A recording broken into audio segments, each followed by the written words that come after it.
Hey guys, Dr. Berg here. In this video, we're going to talk about how to relieve SI joint pain. What does SI stand for? Sacroiliac joint. Okay, so now you have the pelvis right here, right?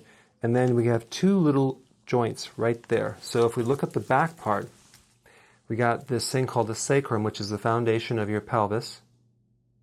And then we have these two little bones right here that are called iliums, okay? So we have sacroiliac joints. So they move right back here. You got two of them, and that's where they're located. Okay, so what I want to talk about, there's three different causes of sacroiliac joint pain. The most common one, which I'm going to give you a demo, is referred pain. So the pain in this little joint could be referred from, if it's in a female body, the ovary. The ovary, if there's a cyst there, if there's a problem there, it will refer pain exactly right behind to the back part, okay? And if that's the case, I'm going to show you a really simple little test to see if that is the problem. And if it turns off the pain, then we know there could be a problem there, and you just need to add a little sea kelp. Sea kelp has iodine. Iodine reduces estrogen. It helps with cysts in the ovaries, and that usually resolves it pretty nicely, okay? So if it's referred pain, and it's not coming from the, you never hurt your back, the whole thing, and especially if it happens that time of the month, we know it's going to be the ovary. I've had a lady come in the office, and her ovary, it was blowing out the SI joint, and it was causing the joint to misalign. So I sent her to the doctor for an ultrasound. The ovary was the size of a lemon. It should be the size of an almond. Okay, it swole up. And that pushed pressure all the way back there and throughout her back on that side. So we gave her some sea kelp, and the thing started shrinking more and more and more over time, and all the pain went away. Now, in a male body, they don't have ovaries, okay? So, but they do have these little tubes that come down from the kidney, and they're called the ureters. They're just basically tubes from the kidney to the bladder, and a lot of times they might have a little bit of a stone or a little calcium deposit or a uric acid crystal right into that little tube where it connects to the bladder.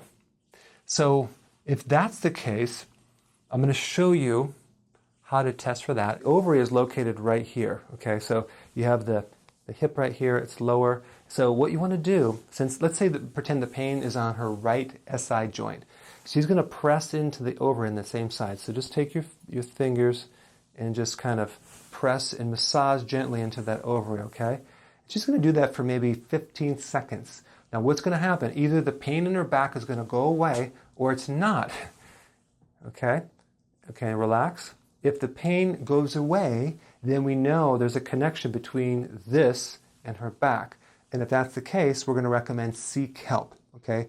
I have my own version with from Iceland. It's organic because it's real pure. Or you can just find another one that's equivalent, but the estrogen needs to come down to help any cyst or anything going on in the ovaries. So if it was on this ovary, you would do the opposite side on that, on this side here. So you do this side right here, okay? So that's how you would do it if it's referred. Now in a male body, let's pretend that you're a guy. What's going to happen, you would press the same spot. And what that is, the kidneys are right here, and it connects with the tube down into the bladder. There's going to be a little point right there where a lot of times a uric acid crystal or a stone might just sit right there and irritate and refer back to the SI joint.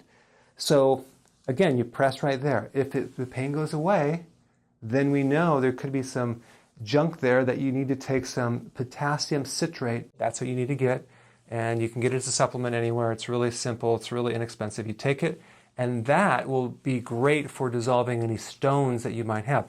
Because one of the things that if you're on the ketogenic diet, you may start being more susceptible to kidney stones.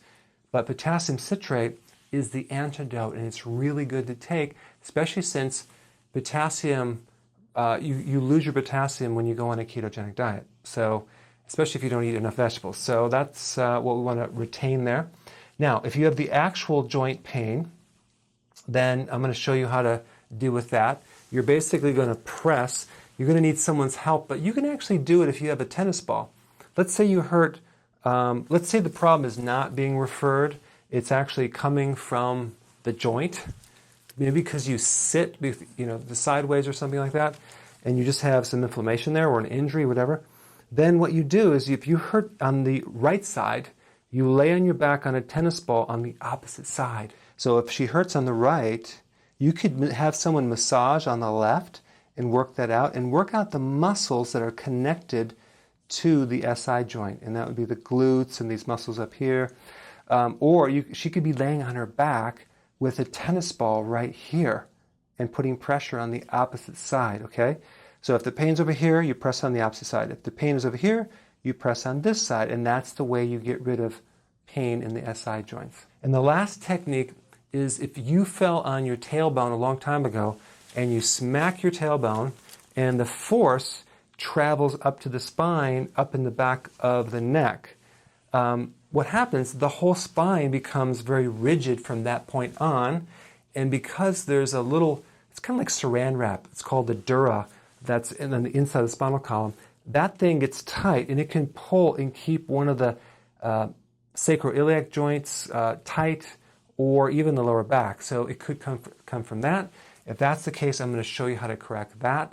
There's a certain stretch on that. So let's go ahead and do the demo right now. So check this next part out. Now, if someone fell on their tailbone, the force hits the tailbone, goes right up to the back of the skull right here. And so what you want to do, and you're going to need someone to do this on you, but to get rid of a tailbone injury, we actually work on the neck part, okay? So what you want to do is you want to take the back of the neck, and I have my finger attached here, and we're going to stretch.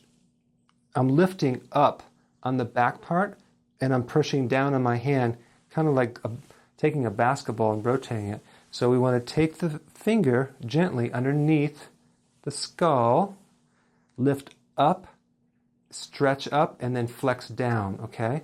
Making sure that we're not pulling our hair. And then we're going to stretch this about, I do it like 7 times, okay?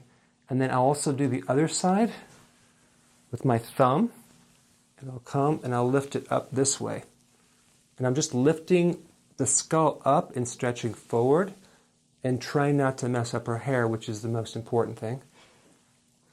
Okay? And what you're going to do is you're going to create this space. That's going to release the tension all the way down to the SI joints, and the back will feel like it's tingly and warm and like the circulation. It's a great way to handle an old injury from the tailbone. So go ahead and apply this. Put your comments below.